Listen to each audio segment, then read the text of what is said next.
Hi, welcome to the second episode of our review series for the 29th Annual Biosciences Quiz Bee. I am Mark Russell Gansis-Garanzo from Russtriction Site, a TikTok channel that centers on science communication for young Filipino learners. And as you can tell, again, we are here at the University of the Philippines, Diliman. And if you've been around campus, you can immediately tell that UP is like a forest in the middle of a city. It's full of greeneries, and the moment you step outside of UP, you will be bombarded with a bustling life of Katipunan and Commonwealth. But inside, it's actually full of trees, and there are lots of animals. It's diverse as it can be in the middle of Quezon City. However, I know that you've been in a much bigger forest, and in a forest, we know that there are predators and prey. You know what? I find the predator-prey relationship very interesting because it exhibits something we call equilibrium. When the population of prey decrease due to hunting, the population of predators would also decrease due to starvation. And when the population of predators now decrease, that would now increase the population of the prey in return, since there would be less predators chasing after them. The cycle continues, it's reversible, it's in equilibrium. In chemistry, the concept of equilibrium also exists. In fact, we call it chemical equilibrium. And a chemical equilibrium can either be static or dynamic. In a static equilibrium, the system is basically at rest. It's fixed, it's stationary, there is no net change in the system because there is no continuous movement of matter and energy. Meanwhile, a more interesting type of equilibrium is dynamic equilibrium. In a dynamic equilibrium, there is also no net change in the system, but there is a continuous movement of energy and matter. Now that's confusing.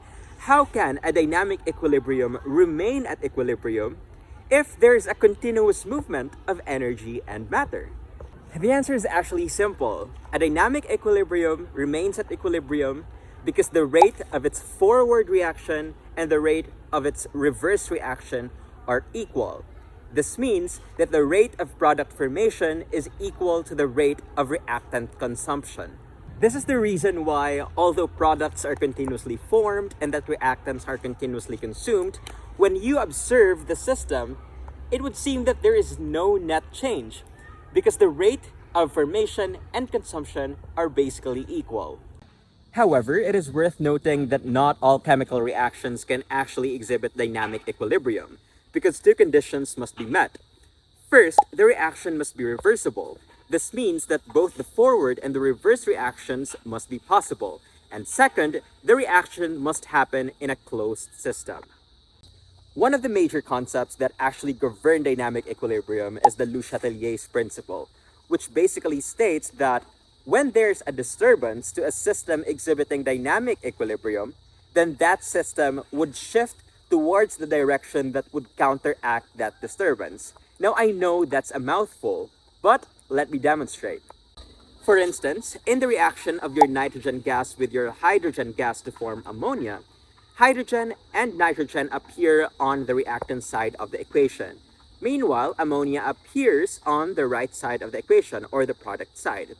Now, if I introduce a disturbance into the system, such as increasing the concentration of hydrogen, this means that there is an increase in the concentration of your reactants.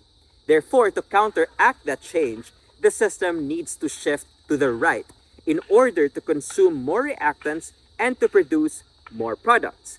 In the same way, if I increase the concentration of ammonia, which appears on the product side, the system needs to shift to the left in order to consume more ammonia and in order to produce more of the reactants.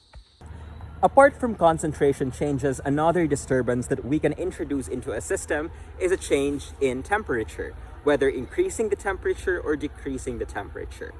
Now, the effect of temperature changes actually depend on whether the reaction is endothermic or exothermic. Recall that endothermic reactions absorb heat from the surroundings, while exothermic reactions release heat into the surroundings.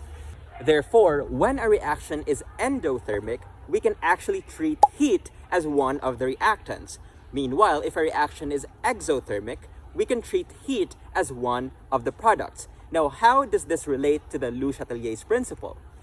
This would mean that if we increase the temperature, that would mean increasing the heat energy as well. And since heat appears on the reactant side of an endothermic reaction, an increase in temperature would cause an endothermic reaction to shift to the right. Meanwhile, since heat appears on the product side of an exothermic reaction, an increase in temperature would cause an exothermic reaction to shift to the left. In the same way, if we decrease the temperature, that would mean decreasing the heat energy as well. And since heat again appears on the reactant side of an endothermic reaction, decreasing temperature would mean decreasing one of the reactants. So an endothermic would shift to the left. Meanwhile, decreasing the temperature would have an opposite effect on an exothermic reaction because heat again appears on the product side. Therefore, decreasing temperature would mean decreasing heat energy, which would also mean decreasing one of the products. Therefore, the reaction would shift to the right for an exothermic reaction. This is basically what the Le Chatelier's principle is all about. It's teaching us how a system in dynamic equilibrium would shift in a particular direction in order to counteract any disturbance. This is also the reason why Le Chatelier's principle is among my favorite concepts ever in chemistry, because Le Chatelier's principle actually mirrors life. In life, disturbances are inevitable. We are faced with different setbacks, challenges, and adversities. However, it is now up to us in which direction we need to shift in order to restore balance.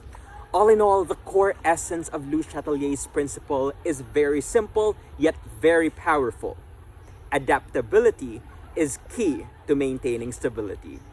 Once again, this has been Mark Russell Dances Carranzo from Russtriction Site, and I can't wait to see you all for the 29th Annual Biosciences Quiz Bee. And a big shout out to the UP Molecular Biology and Biotechnology Society for inviting Russtriction Site to this very wonderful event. I can't wait to see you there.